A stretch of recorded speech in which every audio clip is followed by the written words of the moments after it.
तो मालदीव का भारत से पंगा लेना मालदीव की अर्थव्यवस्था को इस तरह से बिगाड़ देगा, इसे मालदीव के राष्ट्रपति मोहम्मद मुइज्जू ने सोचा भी नहीं था। क्योंकि मालदीव की अर्थव्यवस्था इस तरह से बिगड़ चुकी है कि उसके पास पीने का पानी तक नहीं है और वहां की जनता पीने के पानी के लिए तरस रही है। हमने आपको पहले भी बताया था कि मोहम्मद मुइज्जू जिस तरह से चीन की ओर झुक रहे हैं, उनकी अर्थव्यवस्था के लिए बहुत खतरनाक साबित हो सकता है।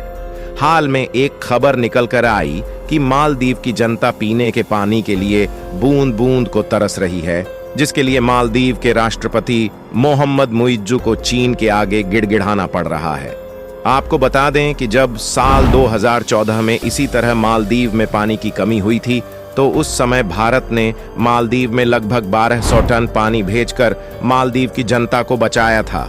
लेकिन इस बार भारत मालदीव की बिल्कुल भी मदद नहीं करने वाला, क्योंकि मालदीव के राष्ट्रपति ने पहले ही भारत से अपने रिलेशन को खराब कर लिया है। आखिर पूरी अपडेट क्या है, इस वीडियो में समझते हैं। लेकिन आगे बढ़ने से पहले भारत से पंगा लेने का मालदीव के ऊपर भारी पड़ रहा है, उसके लिए वीडियो को एक लाइक करके चैनल को सब्सक्राइब जरूर कर लीजिए, क्योंकि यह आपके लिए 1 सेकंड का काम है, लेकिन इससे हमारी काफी बड़ी मदद होती है। दरअसल जैसे जैसे समय बीतता जा रहा है, वैसे वैसे मालदीव की अर्थव्यवस्था बिगड़ रही है और इस समय तो मालदीव के हालात यह हो गए हैं कि वहां की जनता खाने और पीने के लिए तरस चुकी है। क्योंकि देखा जाए तो आज तक जिस जिस देश ने चीन के साथ हाथ मिलाया है, उनके हाथ में इस समय कटोरा के अलावा और कुछ भी नहीं बचा है। और वही कटोरा अब मालदीव के हाथ में आ चुका है और मालदीव के हालात यह हो गए हैं कि अपनी जरूरत के पानी के लिए चीन के सामने भीख मांगता फिर रहा है। आपको बता दें कि मालदीव जैसे रेतीले आइलैंड देश में धरती से पीने योग्य पानी को निकालना असंभव है, तो ऐसे में यह देश समुद्र के पानी को रिफाइनरी द्वारा प्यूरिफाई करके पीने योग्य पानी में कन्वर्ट करते हैं। और ऐसे में अगर इन रिफाइनरी में कोई टेक्निकल खराबी आ जाए या फिर रिफाइनरी में आग लग जाए, तो मालदीव जैसे देशों में पीने योग्य पानी के लाले पड़ने लगते हैं। और मालदीव की नौबत भी वहीं आ गई है कि मालदीव अपनी जरूरत के हिसाब से समुद्री खारे पानी को रिफाइंड नहीं कर पा रहा है, जिससे वहां की जनता पानी की बूंद बूंद के लिए तरस रही है। और मालदीव के राष्ट्रपति मोहम्मद मुइज्जू मदद की गुहार लगा रहे हैं ताकि चीन मालदीव की पानी जरूरतों को पूरा कर सके। यानी कि भारत से पंगा ले चुके मालदीव के राष्ट्रपति मोहम्मद मुइज्जू के कदम उनके देश की जनता पर दिन प्रतिदिन भारी पड़ रहे हैं और मालदीव के हालात दिन पर दिन बदतर होते जा रहे हैं। खैर, आपको बता दें, मालदीव का ज्यादातर हिस्सा मूंगा चट्टानों और रेतीली चट्टानों से बना है और समुद्र के खारे पानी से घिरा मालदीव अक्सर जलवायु परिवर्तन के कारण भूजल और मीठे पानी की अत्यधिक कमी का सामना करता रहता है। दिसंबर 2014 में माले जल और सीवरेज कंपनी परिसर में भीषण आग लगने के बाद मालदीव में गंभीर जल संकट आ गया था।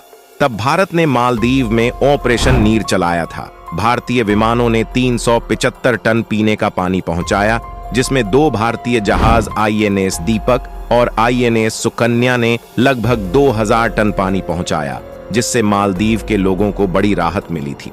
लेकिन ऐसे में सोचने वाली बात यह है कि एक तरफ जहां मालदीव जरूरत के हिसाब से खुद के लिए पानी तक रिफाइंड नहीं कर सकता, वहीं दूसरी तरफ मालदीव तुर्की से ड्रोन खरीदकर भारत के डिफेंस की जासूसी करने में लगा हुआ है, जिसमें चीन ने भी मालदीव की बढ़ चढ़कर मदद करने का दावा किया है कि वह फ्री में सैन्य सेवाएं मालदीव की डिफेंस के लिए मुहैया कराएगा।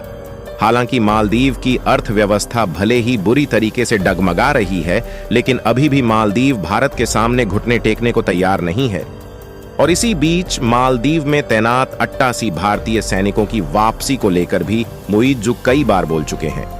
जहां मालदीव में तैनात भारतीय सैनिकों का एक बैच 10 मार्च को ही भारत वापस आ चुका है, जबकि अभी भी मालदीव में इमरजेंसी चिकित्सा उपलब्ध कराने के लिए भारत ने मालदीव को हेलीकॉप्टर दिए हैं, जिन पर भारतीय सैनिकों की तैनाती की गई है और भारत की जिन सैनिकों को मालदीव से बाहर निकाला जा रहा है। मालदीव के प्रेसिडेंट मोहम्मद मुइज्जू ने इस बात को सार्वजनिक न करने की अपील की है, लेकिन मालदीव ने चीन के साथ हाथ मिलाकर अपनी अर्थव्यवस्था को किस तरह से दांव पर लगा दिया है। मालदीव को यह आने वाले 2 सालों में पूरी तरह से पता चल जाएगा, क्योंकि आने वाले 2 सालों में मालदीव की जितनी इकोनॉमी भी नहीं है उतना उस पर चीन से कर्ज हो जाएगा, जिससे चीन मालदीव के आइलैंड पर कब्जा करना शुरू कर देगा, जिसकी वार्निंग IMF ने एक रिपोर्ट के माध्यम से लगभग 1 महीने पहले दी थी। फिलहाल मालदीव के राष्ट्रपति मोहम्मद मुइज्जू के द्वारा 3 बार से भी ज्यादा मदद मांगने के बाद चीन ने तिब्बत से 1500 टन मालदीव को पीने का पानी भेजा है। लेकिन इसमें ध्यान देने वाली बात यह है कि मालदीव के राष्ट्रपति मोहम्मद मुइज्जू के लगभग 3 बार गुहार लगाने के बाद चीन पीने योग्य पानी मालदीव में भेजने के लिए तैयार हुआ। और यहाँ पर भी चीन डायरेक्टली तो मालदीव की मदद कर रहा है, लेकिन इनडायरेक्टली मालदीव को अपने कर्ज के जाल में लपेट रहा है, जिससे मालदीव चाहकर भी दूसरे देशों की ओर अपने झुकाव को ना बना पाए। लेकिन मालदीव यह पूरी तरह से भूल चुका है कि अगर साल 2014 में भारत ने पीने योग्य पानी भेजकर मालदीव की मदद न की होती तो मालदीव जहां का तहां चला गया होता।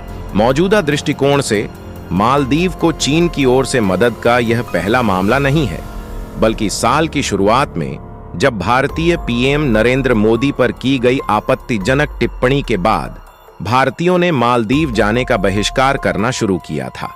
टूरिस्टों पर निर्भर मालदीव को चीन से मदद मांगनी पड़ी थी।